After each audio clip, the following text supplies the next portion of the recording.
Welcome to week 10 in the Machine Quilting Blog Hop.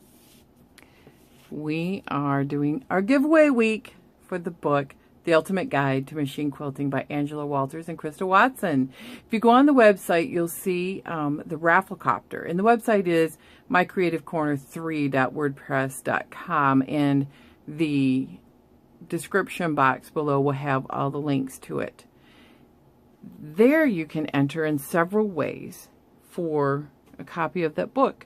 All the details are on my blog about who can get a hard copy, who can get a digital copy, and it is put out by the publishing company, so we thank them so much.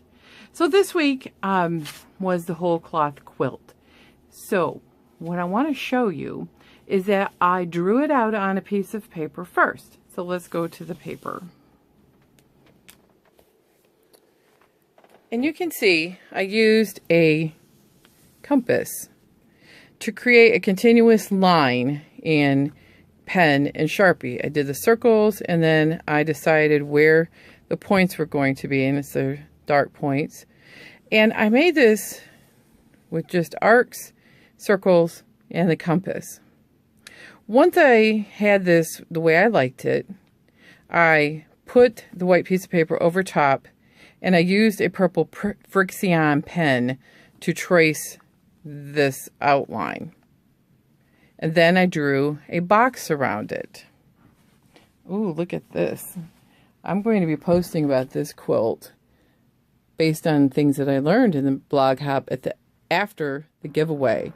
So just so you know, a taste of things to come. And here you can see the final result of my whole cloth quilt. It is small, but this is a practice piece. So let's go right up to the center here. And you can see the circle where I drew all of what was on that paper. And instead of,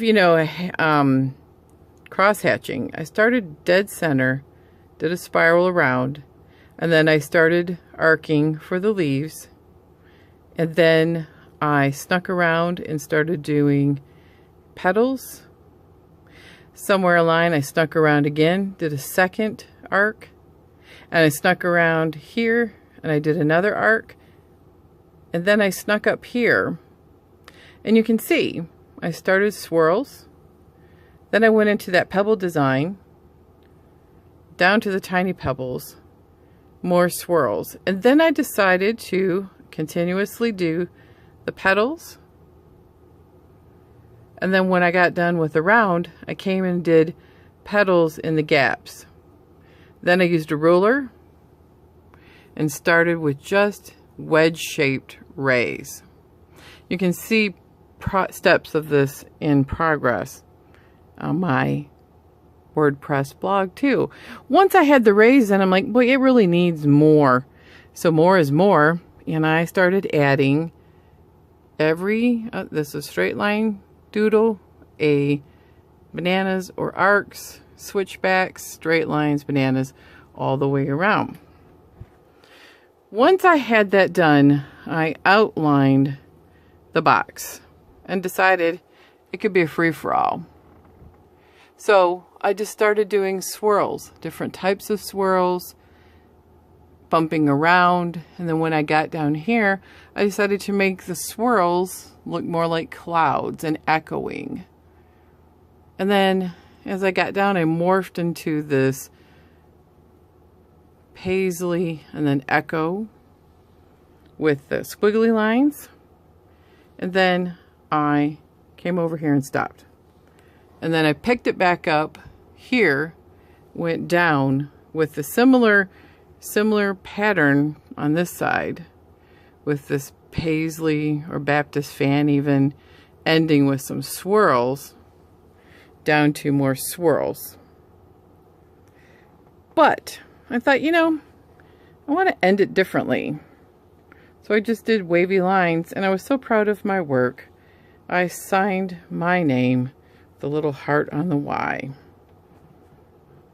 So I'm just going to focus in I was able to use a different thread that was given to me for my long arm. I usually use a little bit thinner thread called So Fine by Superior Company. It's a 50 weight thread. But I used Omni.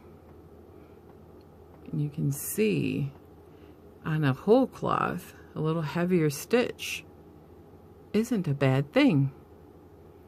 And white on white hides a few of my baubles. So this is my original design and a nice little practice of a whole cloth quilt. Now, I want to show you a different type of whole cloth quilt that I made last year. This is a whole cloth quilt that I made last year. It was the culmination of my 100-day project.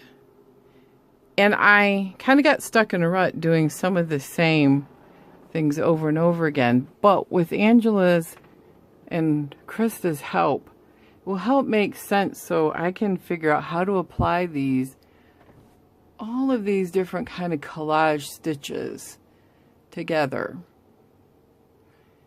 And I feel like I've come a long ways from my white whole cloth quilt that I just showed you, from this piece that I did last year.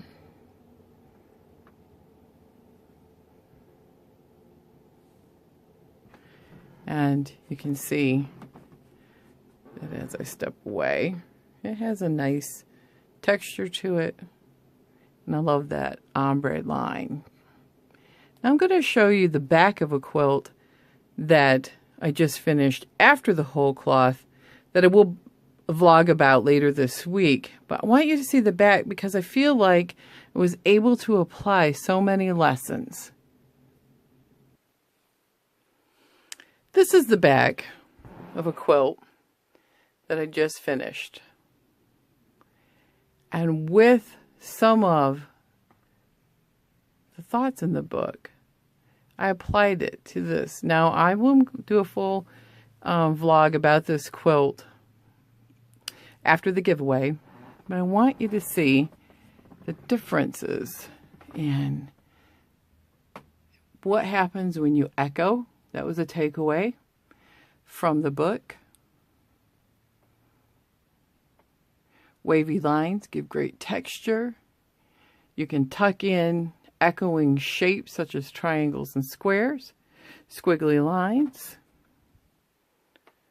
pebbling, more swirls for tiny texture, and you can change up the different contrasts in texture, and you can really see it between this piece and the swirls, but also this piece and the pebbles.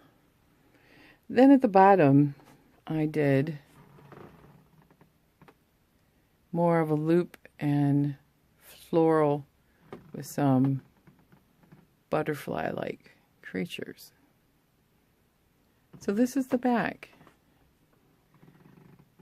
You can see once you start learning some of the basic techniques, you can apply it to all different kinds of quilts, and it will certainly change your outlook on how you might free motion quilt your projects in the future. Thanks everybody for joining us for this 10-week process. Be sure to enter the giveaway and quilt on.